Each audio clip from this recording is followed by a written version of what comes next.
بسم اللہ الرحمن الرحیم۔ السلام علیکم ورحمۃ اللہ وبرکاتہ۔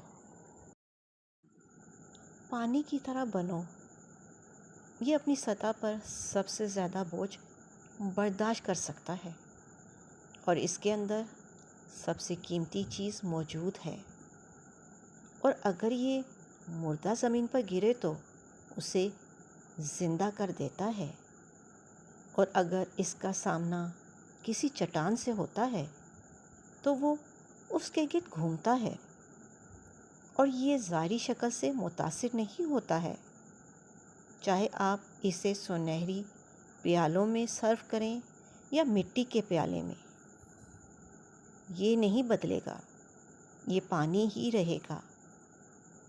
قرآن کی سورۃ نحل میں آتا ہے، ترجمہ: وہی ہے جس نے آسمان سے تمہارے لیے پانی برسایا، اس میں تمہارے پینے کا انتظام ہے، اور اس سے درخت اگتے ہیں جن میں تم اپنے مویشی چراتے ہو۔ اس سے واضح ہوتا ہے کہ پانی انسان اور جانور دونوں کے لیے بنیادی ضرورت ہے، اور یہ اللہ کی طرف سے براہ راست عطا کردہ نعمت ہے۔ اللہ تعالیٰ پانی کو میٹھا اور پینے کے قابل بنانے کو اپنی رحمت قرار دیتا ہے تاکہ انسان شکر ادا کرے۔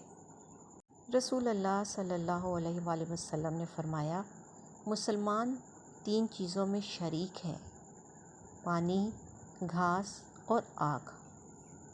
رسول اللہ صلی اللہ علیہ وآلہ وسلم نے فرمایا، بہترین صدقہ پانی پلانا ہے۔ ایک صحابی نے عرض کیا کہ میں نے ایک پیاسے کتے کو پانی پلایا تو نبی کریم صلی اللہ علیہ وسلم نے فرمایا، ہر جاندار کے لیے پانی پلانے میں اجر ہے۔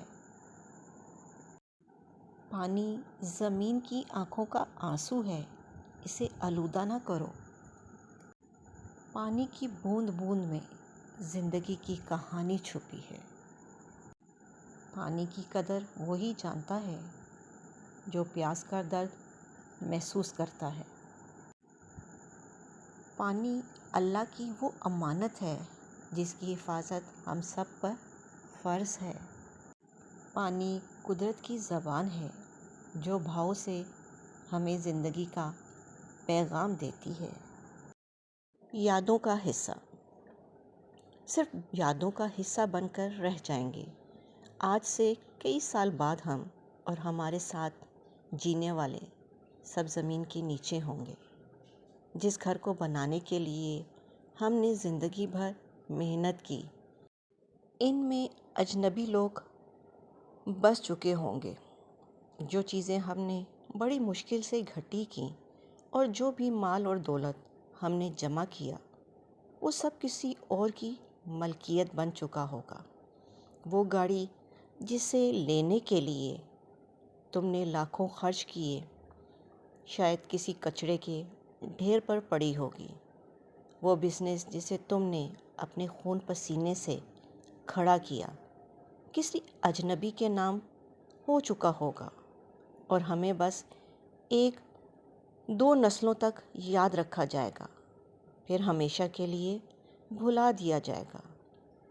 سچ پوچھو تو ہمیں خود یہ نہیں پتہ کہ ہمارے دادا کے والد کون تھے، تو پھر آنے والے لوگ ہمیں کیسے یاد رکھیں گے؟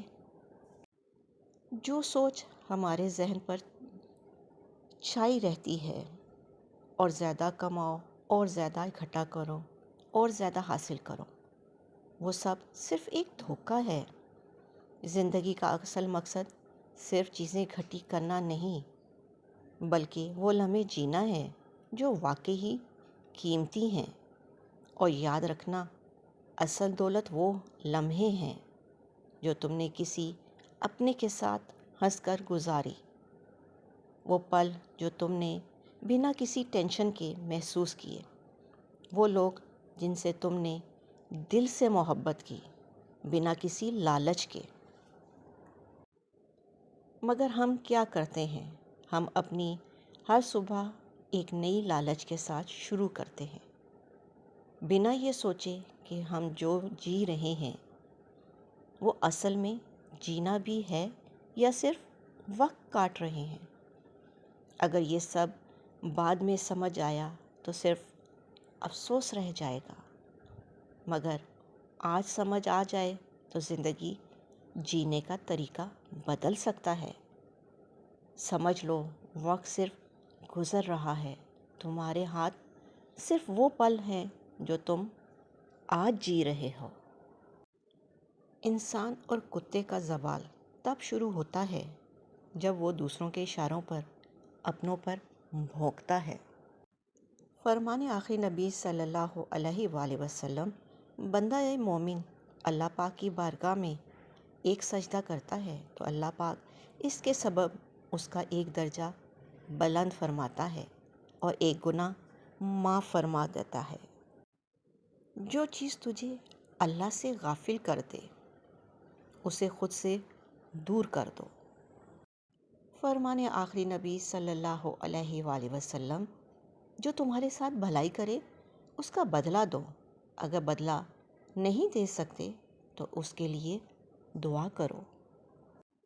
دعا۔ یا رب، اے گناہ گاروں کو بخشنے والے اور عیبوں پر پردہ ڈالنے والے عظیم رب، ہم سب پر اپنا رحم و کرم فرما، تنگ دستوں کے رزق میں وسعت عطا فرما۔ اے پروردگار، ہماری بخشش فرما اور ہماری دعاؤں کو شرف قبولیت عطا فرما۔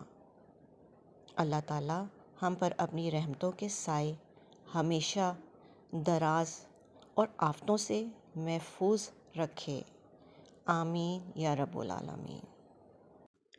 اپنا اور اپنوں کا خیال رکھیں، خوش رہیں، خوشیاں بانٹیں۔ اللہ نگہبان۔